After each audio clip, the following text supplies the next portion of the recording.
in your blended learning course. Now, if you have thoughts other than the ones listed here, select Other, and then just type those ideas into our chat room here in Adobe Connect. Let me take a look at what's come in thus far while others of you are responding. I love looking at live data coming in. So, content presentations thus far, lots of links to external web resources as content, a lot of instructor-produced media, a lot of lectures.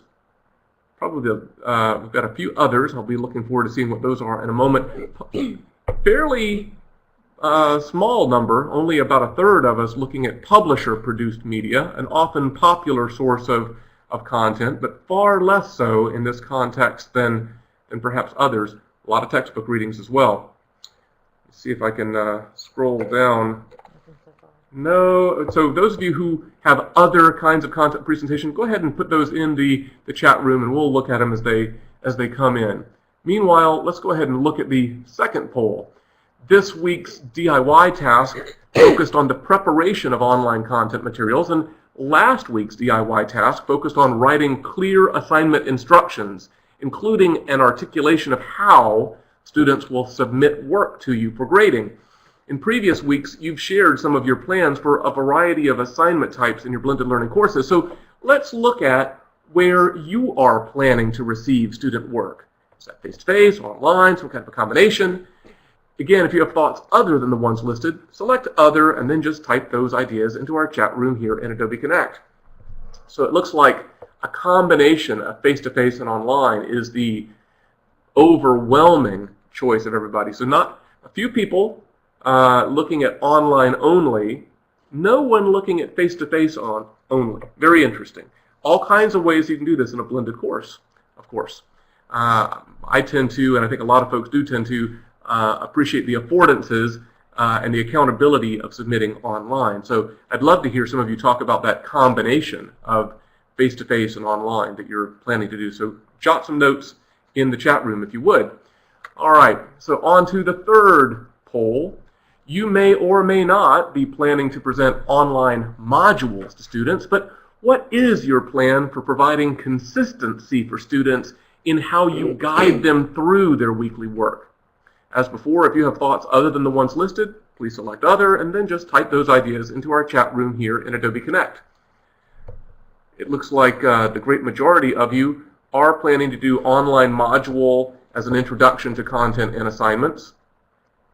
But certainly some of you are looking at face-to-face introductions to each week's work and a lot of other. So I'm really curious to see what some of you are looking at here.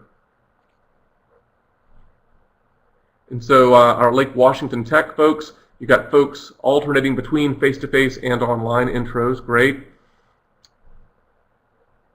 Yeah, Jim's commenting about that alignment of the face-to-face and the online. Consistently, that's challenging. Okay, poll 3, a combination of online and face-to-face. You know, the challenging part about that to me, Jessica, is if you're trying for that consistency, it is kind of difficult to achieve consistency in guiding students through what to do when you're kind of going back and forth between online and face-to-face. That is challenging. You know, is she going to announce it in class this week, or is there going to be something online? How do you establish that rhythm? Because students kind of crave, it seems like, this consistent thing. Change things up, and it all goes haywire from there. So I'd be curious to hear you talk a little bit more about that, Jessica.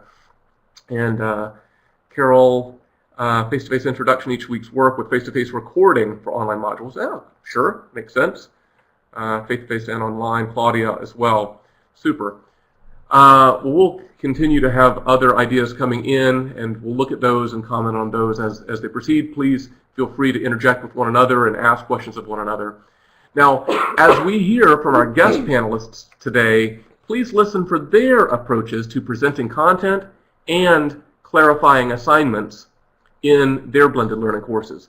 During the presentation, please use the chat window to post any comments or questions which you would like to ask our panelists.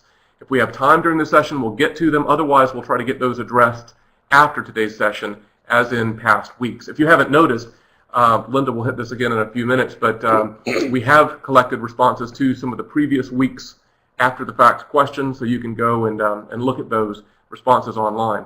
But right now, please allow me to introduce to you Dr. Debbie Haas-Vaughn from here at UCF, and reintroduce to you Professor Dylan Barth from the University of Wisconsin-Milwaukee. Debbie is an award-winning teacher and researcher with extensive experience teaching face-to-face, online, and blended courses in research methods and statistics.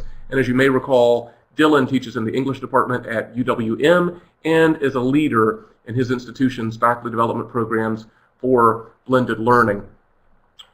Our first question, you hopefully see on screen here, for Dylan and Debbie is, what process do you use to select activities for a blended course? And Debbie, why don't we start with you on that, and then we'll hear from Dylan. Sure, absolutely. And thank you for the opportunity to be here. I'm very excited to be here.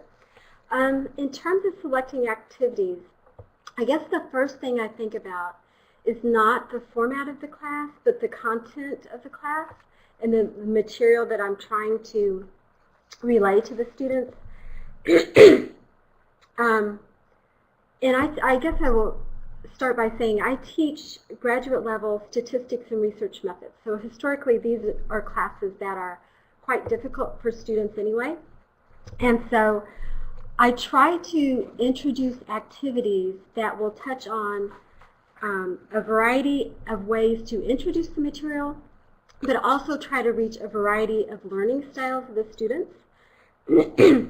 So I have a number of ungraded or low-stakes kinds of tools for activities. I do discussions, which is probably very common in online classes. I also have created a number of games through Materia. I don't know if you've talked to any on that. So I've got a number of games within the online courses that I teach. I found a number of really great applets and simulations from other institutions.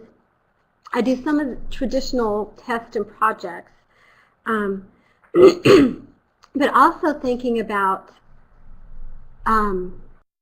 ways that I can kind of engage the students with the material a little more.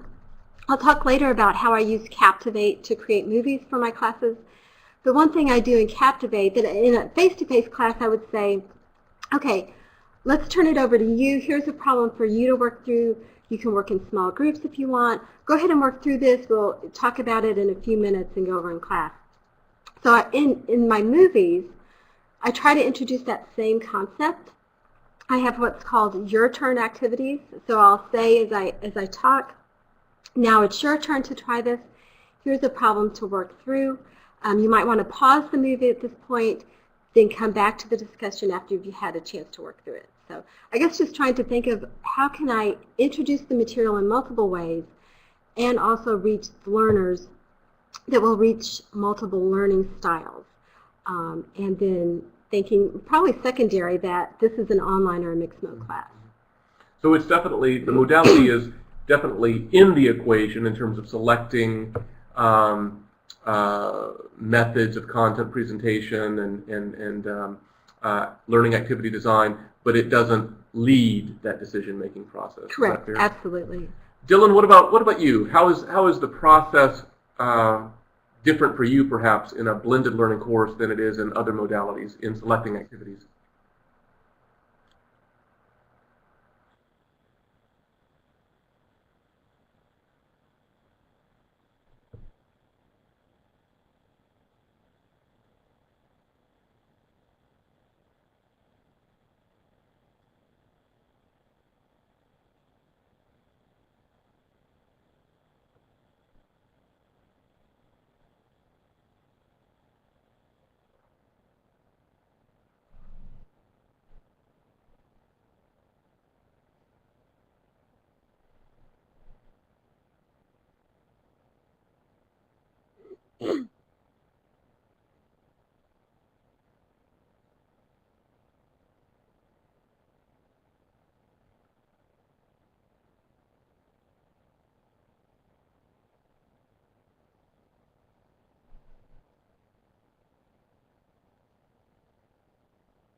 Thanks, Dylan. As long as we're hearing from you, why don't we'll hear from you first on this next question.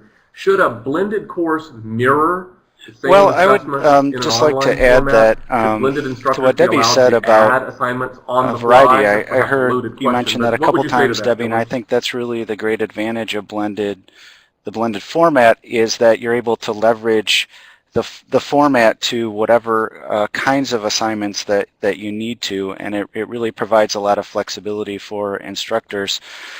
I believe in thinking about some of the different kinds of questions that I ask as I'm going through the process, because so much of it varies on the kind of the learning objective and whether or not a particular assignment is going to need a richer environment or if something can work online, is including how do I want to assess the students on this activity, and what kind of feedback do I have to provide? Do I feel comfortable doing this online? Would I like this assessment to be automated? Those kinds of questions. Also, I think it's really worth pursuing prior to a kind of a trial and error situation where you're talking to other folks in your discipline who might have done this sort of thing, who've taught online or or in the blended format, or support folks on your campus who specialize in online and blended teaching. That all these resources, I think, can be very helpful as well in determining what kinds of activities are going to work better than others, particularly in your discipline. To add to what And Dylan one rolled out on final this question? thing that I'd like to Yeah, I mention do want to add is something. I know that related you to mentioned assessing placement whether engagement, an and I activity completely works agree or with not. that. I know The that one that's something that's downside to really that useful about a with face-to-face online and class, is blended being able to classes is use obviously a simple lot of times classroom there comes a assessment lot of techniques grading, at or the there's end of perception that a there's a lot class of grading to that come see with what that. students have gained from that that The way activity or that I that have class kind of worked session. around that, when And I assign my a colleague discussion Jerry posting, here at UWM for calls example, the online my version discussion postings OATS are very instead of targeted. CATS, For example, they have to online read an assessment article and respond techniques, to certain and you can do questions. similar things there where you're I engaging with read students, seeing every post what of the gaps they might student, have in their learning, but and my whether the response is not activities and the individual to every content student. have So I truly helped collectively them read them, kind of through that summarize the process patterns, of meeting the and then I objective. make one So post those are that some of the responds to considerations that everyone. I have. So there are some things that you can do to engage your students and assess them, but at the same time minimize the time that you're spending actually grading those assessments. That's a very good point, right? So what you're balancing this, what's good for student learning against what's actually I would say livable that from a workflow Debbie standpoint nailed it as in the her instructor. response Yeah, when she was very good talking point. about frequent Okay, low-stakes so moving on assessments, and I to a think third that is question here. something that You guys are really so efficient in the way you're handling I'd these just questions. like I to appreciate it. reiterate for this So question here traditionally, is that students have been when there is an online assigned to component, complete I would readings, argue attend even a for lecture, and any then complete face-to-face assignments. course, having In the students era of flipped consistently classrooms and engaged blended learning can schedules, really be how helpful do you in help students not only adjust to retaining a them new and structure? make Debbie, sure we'll that start with you, they're then hear from retaining Dylan. Okay, sure. the information At this point, I and think I meeting would the like learning to objectives just that show a you're few asking of them. screenshots from my class would be But it helpful. also allows you to make the kinds The of best thing I adjustments think that for you may me, need to and on the everybody fly. finds So their I would own, say, yes, not only is it route to do okay this, but the to best thing do for me, assessments on the fly, which but has that already been brought up before, it's is probably critical organization to and do so. consistency. And I know that If a you lot think of about, learning management the systems lowest level of need, have it pretty doesn't matter how flexible grade rich your books material for is. If the students allowing a don't know where to category that's go sort for of like information, extra then assignments, whether they're not those going to are be able to online or access not. it. And I've used that to So the one thing I help found shape is to just really some help of the the students smaller walk work that will through happen the course outside management of some of system the larger so that assessments they can get to the to meet content. They're student not needs stumbling over the when where do I go for it's what really kinds of things. kind of So critical. this is just my home page. So And I I think mean, I'll end in there. terms of looks, it's a very plain vanilla site, but I always send an email to students before the class starts, and I tell them, where do they log in? What do they need to do upon their first login? Just some of the general housekeeping logistics so that when classes start, they can get off their feet running. So I have a Start Here, Read Me First file that really does talk to them about what needs to go first.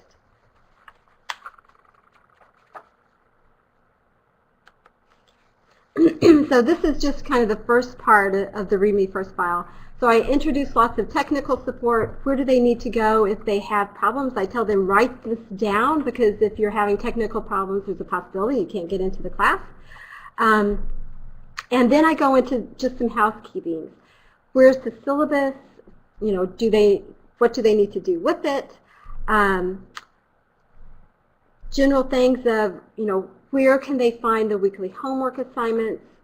And I just try to make it as one-stop shopping as possible.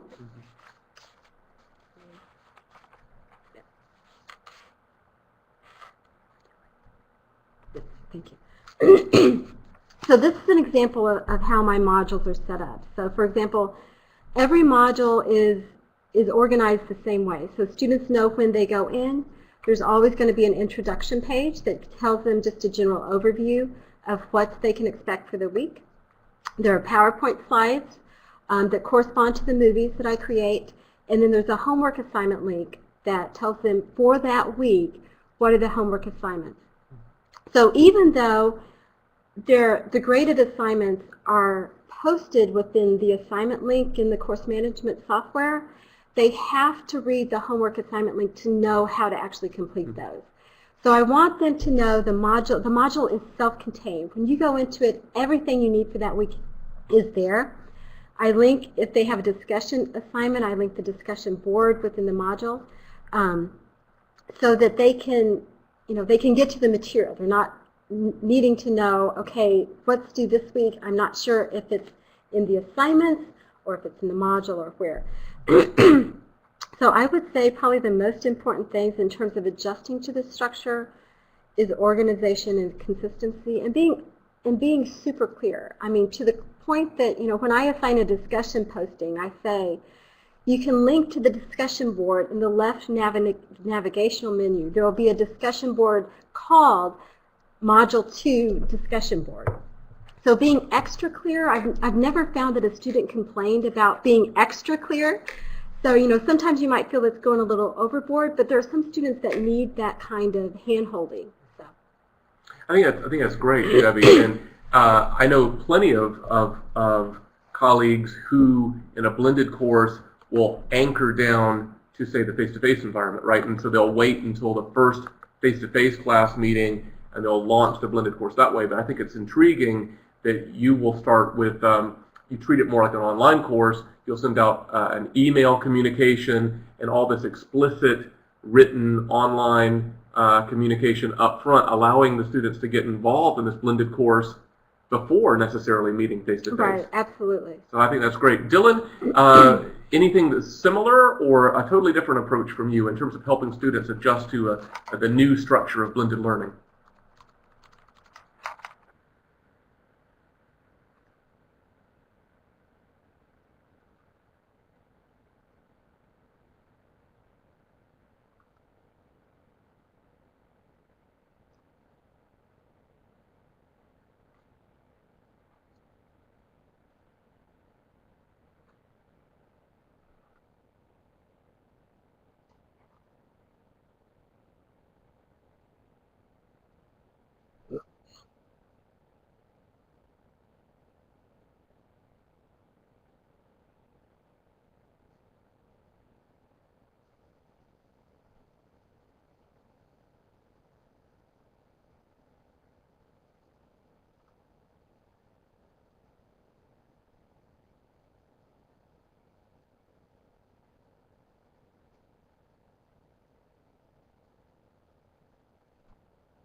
We'll skip ahead to this fifth question here as kind of a wrap up. And Dylan, will start with you, and then we'll allow Debbie to comment in whatever time we have left here. Obviously, I think we've touched on this a little bit, but we'll focus explicitly on this question now. How do you present content and/or activities in an online environment? Do you combine, for instance, pictures, audio, video, text with video? How do you put it all together for the best learning and retention? And the way I would kind of frame that is, this I think of this question getting at what is. I have a similar approach. I also have a very well-structured site in Desire to Learn for my students, and I think that's really critical, is to make sure that the site and the class itself is well organized and somewhat predictable. And I get the class started before as well, so before our first face-to-face meeting. They usually do a kind of a scavenger hunt where they're asked to read the syllabus and post some questions to a discussion board, and I also have a quiz attached to that as well. So I think that's very good, and I really like a very recursive structure. My students are not graduate students. They tend to be first-year students or sophomores, and a lot of them have not taken blended courses before, so I feel like it's very critical to make sure that they understand all of the expectations, and so a lot of that information comes in the syllabus in our face-to-face meeting. I would add that I tend to structure the class in terms of when anxiety for students is very high, then I tend to like to meet with them a little bit more, and I think that helps with the adjustment to the blended format. So usually we meet maybe the first 3 classes, and we'll meet again at the end, which is less about adjustment and more about helping them with final projects that they may be having to complete. So students are really concerned. They like being able to come to class and to engage in activities where they can also then engage with me and each other. The middle of the course tends to be shaped out a little bit less and more online name work. for our learning management system. Yeah, sorry about that. But the meat of the class, they get through the movies, and I try to create those so that it's the best reflection of, if there had been a face-to-face class, this is what it would have been like. So they get the presentation of the slides, and I'll show you a screenshot of kind of what one of the movies looks like. So this is a screenshot for what one of the movies looks like.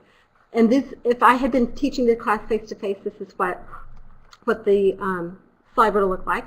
And I talk about what's on the slide. So I always tell the students, if you're just looking at the slides and you're not watching the movie, or you don't have your audio on, well, I teach a writing course, so and a large component of that is developing reading, critical reading skills. So my course tends to be very text-based. I don't do a lot of video, and I don't even modular introductions. I don't do anything that's very rich media oriented. I can do that kind of thing in class, but I do find it important to include some images that are somehow related to the class that are a little bit engaging, especially in the Desire to Learn announcements area, where it can kind of indicate that there is a new sort of piece of information in there. But because of the nature of my class, not that you can't do other kinds of videos and things, but I found it to be effective to do a little bit more text-based, including any sort of content I would have to provide, and they mainly do textbook work in my course too. That kind of reinforcement, but for the classes I teach, I have found that it's really helpful. So that's really excellent. I think maybe the generic term for those kinds of movies is that a lot of people use as like screen casting. Right. And we've talked, shared some links, I think, from some of us in the BlendKit course this past week via Twitter and other places. So if you haven't seen that information, feel free to let us know, and we can forward some of it to you. Now, believe it or not, that closes out the time that we have for today's guest panel. Now, if you have any other questions, Linda and I will compile those and forward those on to Debbie and Dylan, and we'll try to get some responses back out to the group in a timely fashion. Of course, the turnaround time on follow-up questions can take a little bit time at this point in the academic year. We're still following up with some of the past presenters, getting questions out, but as we mentioned earlier, some responses are out on the webinar page. Speaking of which, Linda, I know we have a number of logistical details to hit, including that one. So why don't you take us on through those? Okay, so let's do a few housekeeping things here for a moment. Pretty much the feedback information is the same again this week, so let's skip over that right away. Be sure that if you have not submitted your Week 4 feedback form, please go to that form and complete it. It's at the end of the Module 4 in Canvas. And then if you want to email us directly, please do so at blendkit@ucf.edu. Let's see, if for some of those have asked, I posted an assignment and I haven't received the badge yet. I did update some of the grades today, but Kelvin and I are just a little bit behind on the DIY projects. So give us some time. Day-to-day work kind of got in our way last week, so we will be getting back to that this week.